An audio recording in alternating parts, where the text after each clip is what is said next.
Salve a tutti e benvenuti alla quinta lezione del corso QGIS per l'ingegneria idraulica. Oggi nello specifico andremo a vedere come è possibile estrarre, a partire da un DEM, una carta a curve di livello. Per fare questa operazione dobbiamo andare su Raster, Estrazione, Curve di livello. Raster in ingresso, imponiamo il DEM del bacino. Banda lasciamo banda 1.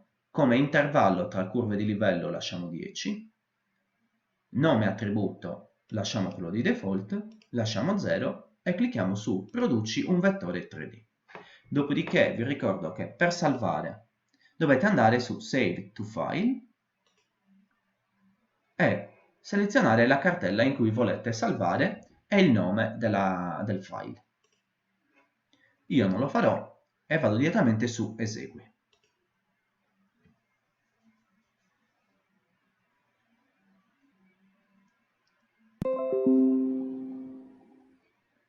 Chiudiamo e possiamo vedere come è stato generato la nostra carta a curve di livello. Facciamo doppio clic e cambiamo il colore e mettiamo un arancione. Applica. A questo punto possiamo vedere, facendo tasto destro e andando su Apri tabella degli attributi, che nel campo elevazione, ELV, abbiamo riportato proprio il valore della quota in corrispondenza della nostra curva di livello associata. A questo punto chiudiamo e facciamo una copia di questo file andando su Duplica. Abbiamo creato una copia in quanto il file originale ci servirà per le lezioni successive. Adesso andiamo a modificare il nome.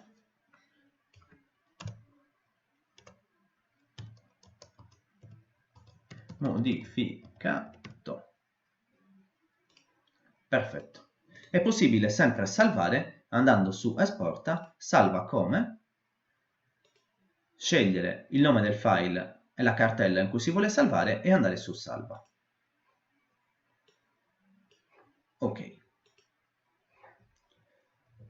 Perfetto. Adesso quello che vogliamo fare è, per ottenere una carta a curve di livello in cui vengono riportati i valori della quota in riferimento ad ogni curva di livello, possiamo semplicemente andare su Proprietà, Etichetta, Etichette singole e cliccare su Elevazione e andare su OK.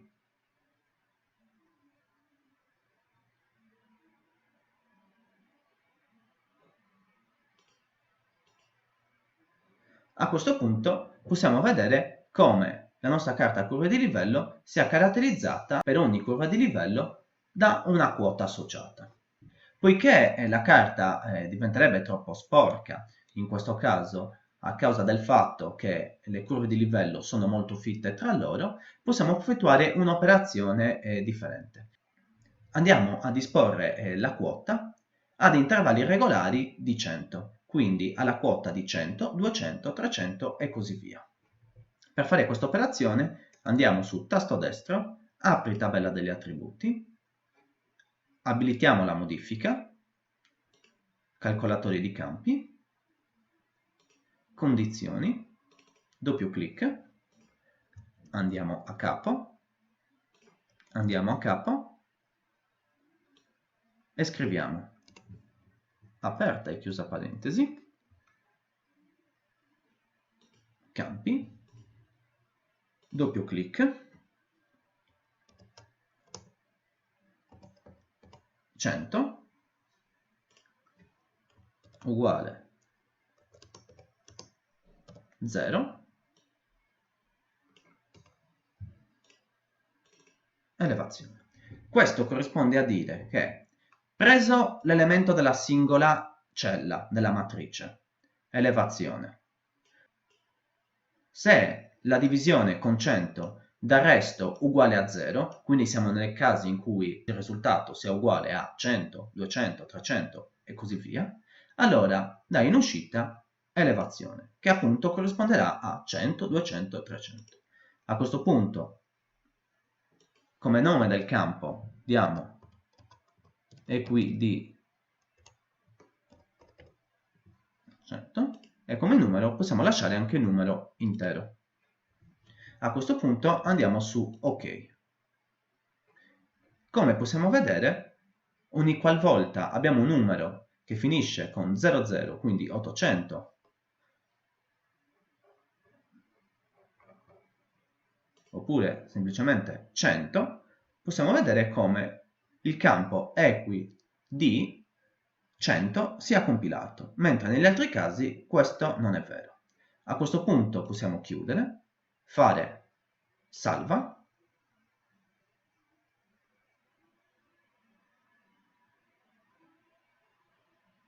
cliccare sulla matita, doppio clic e andiamo sempre su etichette, al posto di etichette singole andiamo sul valore e clicchiamo su la nuova colonna che abbiamo creato. A questo punto andiamo su applica, ok. Come possiamo vedere, a questo punto la carta curve di livello riporta le quote soltanto nelle curve di livello che abbiamo preso in considerazione. A questo punto è anche utile nel caso in cui mettiamo lì sotto, ad esempio, il DEM del nostro bacino, per massimizzare la lettura, andare su proprietà, buffer, disegna buffer del testo e facciamo ok.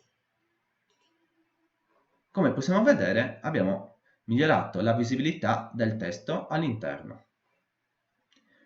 Ora dobbiamo effettuare un'altra operazione. Vogliamo andare a mettere in risalto soltanto le curve di livello in cui è presente il testo.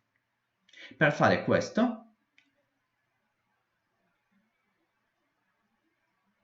andiamo su tasto destro proprietà, simbologia, clicchiamo qui, categorizzato. A questo punto come valore mettiamo il nostro campo appena creato. Dopodiché andiamo su classifica. Come possiamo vedere, associato a tutte queste curve di livello abbiamo dei colori differenti. Per uniformare i colori andiamo, selezioniamo tutti, tasto destro, cambia colore e diamo un arancione. Ok. Come possiamo vedere, adesso abbiamo uniformato i colori. Dopodiché andiamo a selezionare tutti gli elementi in cui compare il valore e andiamo su cambia larghezza e imponiamo uguale a 1 e facciamo ok. Tutti i restanti valori sono tutte le quote che sono caratterizzate da un resto diverso da 0. Andiamo su applica, ok. Come possiamo vedere, adesso la nostra carta curve di livello è cambiata e differenzia in grossetto tutti i valori in cui siamo andati a riportare anche il valore della quota. Per questa lezione è tutto, ci vediamo alla prossima lezione. Buona serata.